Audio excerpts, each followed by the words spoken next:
Ассалаумағалейкум, құрметті достар, барлықтарыңызға Алланың сәлемі болсын. Бүгін сіздерге бір өзімнің ойыммен бөліскім келіп отыр. Мен осы уақытқа дейін ютубтан, интернеттен іздестірдім, бірақ мұндай турникті таба алмадым. Сондықтан өзім ойластырып, осындай турник жасап шығардым.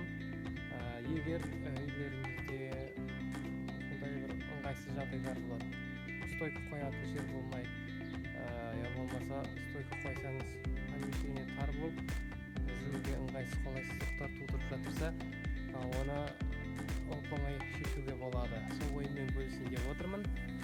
Менің жасалған турнигім осындай. Бұл жерде біз столбыға шегелеп, және сыммен тартып, дополнительно ұстайтын сыммен аспанға жоғары жағында шегелмен бекіттік. Бұл жерде ешқандай да қосымша трубаның қажеті жоқ, тек қана сым және шеге болса болғаны. Міне осындай турник барлық осындай оқырмандарға ой, идея тастаймын, жақсы көтере алады. Ең бастысы тапсырыс беруші риза. Қане батқан көр.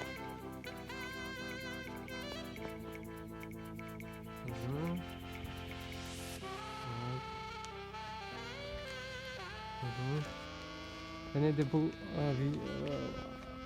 осыдан 10 шақты жылдай болып қалды. 5-6 жыл бұрын жасалған брусья. Мен студент кезінде бұл да әлі күнге дейін тұр. Өзі прочность мықты, берік ұстап тұр.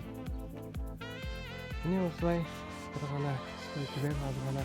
Егер мен мына жерге стойка жатсам, өзімдігі өтетін жолды жауып тастайтын ыңғайсыз тудырып, заттар тасымалдағанда кедергі туғызады. Мына жақтан тежеліп жатыр екен.